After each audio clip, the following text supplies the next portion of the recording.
It really feels so good to see that our politicians in Nigeria are beginning to see signs that the youths are very, very tired. In fact, most Nigerians are tired of bad governance. You know, we are tired. Are you not tired? We are truly tired. With the current situation of the country, who is not fed up? Everybody has had it up to here. We want a positive change. Please watch this video. Thank God you guys are, beginning to wake up. It can't be business as usual. You guys have pushed us to the wall and we're turning back at you now. Thumbs up to all the youths. First, let me start by asking you about the election. Because the outcome exactly the way you thought it could be.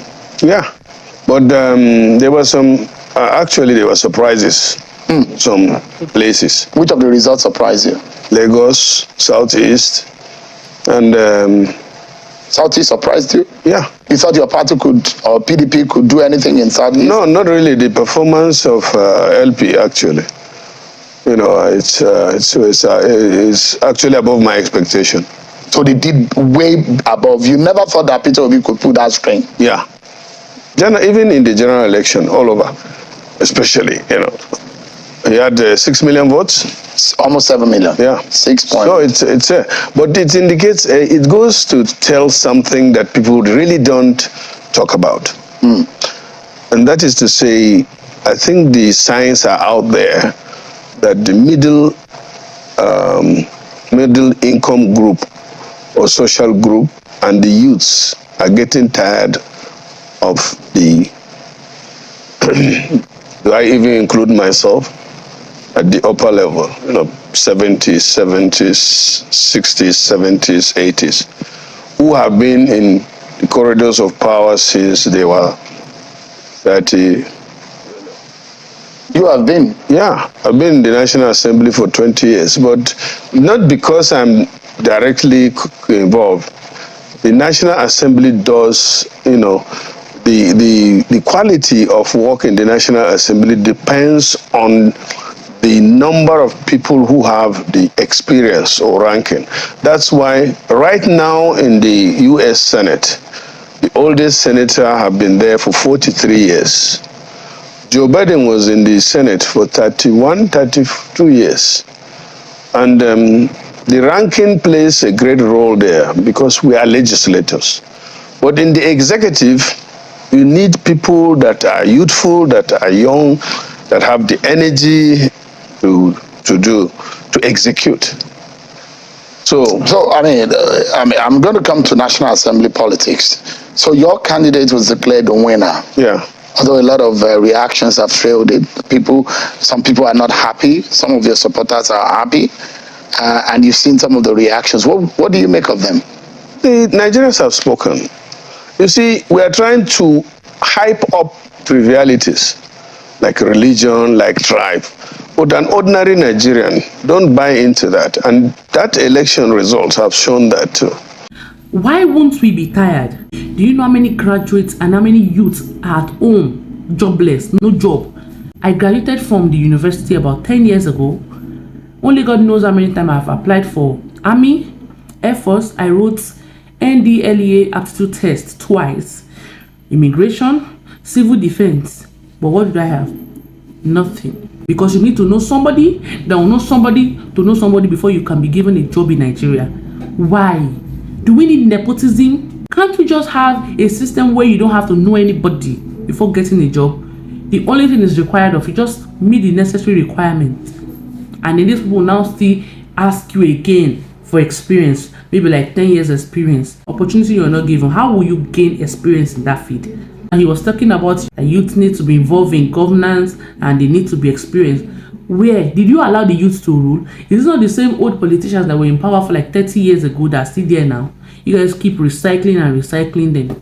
Go to the market and see the way prices of good keeps increasing on hourly basis. Go there and buy something and in the next 1 hour the price would have increased. And you say we should not be tired. How would you guys know when people live in affluence, you live extravagant lifestyle, you fly your children and your family abroad, ordinary to chop dinner, and I don't fly, go abroad. Electricity, zero. Transportation, crude oil, they will steal it. With the way Nigeria is rich with crude oil, We will have to export our crude oil out of Nigeria for it to be refined. We'll pay for refinery. We will now pay for importation again back to Nigeria. And that's why the issue of subsidy comes out. At least when Buhari came in 2015, our refineries were still working at 30%. But now, 0% is not working again. So all we have to do is export our crude oil out of Nigeria for it to be refined, and then we'll now still pay money again. Something we have that we can easily do for ourselves. Now they're talking about removing subsidy in June. People are buying fuel for 195 naira by that June. Once they remove it, we'll now be buying fuel for 800 naira. And you say we should not be tired. Who will not be tired? The hospitals we have in Nigeria are death traps. Doctors are jackpying every day because they are not being paid well. All these politicians you are seeing, at any slight headache, they have traveled to London for treatment. So just these few days now, we heard that President-elect Tinubu was flown to Paris for medical treatment. What happened to the hospitals in Nigeria? Because you guys know they are death trap, no good medical facilities, educational system in Nigeria, zero. See public schools, public primary schools and secondary schools. You will see some of the buildings dilapidated. The money allocated to fund these schools do not even get to them. It get hanged, only God knows where. Over 133 million Nigerians living in abject poverty. How many people can even afford 3 square meal in a day? People are just jackpying, traveling outside of Nigeria every minute because they believe there are better opportunities outside Nigeria. What is the government doing about that? Our President Buhari said anybody that wants to leave the country, that want to jackpot, they are free to go. Bye-bye. You see? People don't even travel on this road to see how bad the roads in Nigeria are. People fly private jets, aeroplane. That's why we have high number of banditry and kidnapping in Nigeria. Bandits will kidnap the children of the poor people, demanding for heavy ransom. How do we pay it? At the end of the day, they end up killing them because they are unable to pay this kind of money. See this one that call himself El-Rufai in Kaduna State, where we have high rates of banditry and kidnapping. I did not hear him take the president to court though because of banditry and kidnapping. When ASU went on strike over 9 months and the students were kept at home, all these governors, I never saw them go to Supreme Court over unpaid salaries for the lecturers. No governor took the government to Supreme Court to see what can be done about it. But when Naira scarcity happened, because it affected them directly, you see they were taking President Buhari and Emefiele to Supreme Court. Hypocrites. Now that call himself Abelo, governor of Kogi State, always paying a civil servant in percentage. He will pay them 20%, 30%. Any day he finally gives them 50% like this, they'll be rejoicing and jubilating. It's not in Nigeria that a sitting accountant general of the Federation embezzled 109.5 billion naira, and then EFCC was only able to recover 30 billion naira from him. What about the remaining 79.5 billion naira? Buried, swept under the carpet today. And you say we should not be tired. Who is not tired? It's just funny that some people do not have this understanding. These politicians are now riding on the fact that people do not understand this thing. To now pitch one ethnic group against one another. They will now pitch one religion group against another because they know that once we have a proper understanding, then it is game over for them. And we don't want to rise up. You now take debates. You're fighting somebody you're supposed to unite with to fight back against these politicians. And you say we should not be tired. People have pushed us to the wall. I've come back on you now. Enough is enough. The youth too can be involved in governance.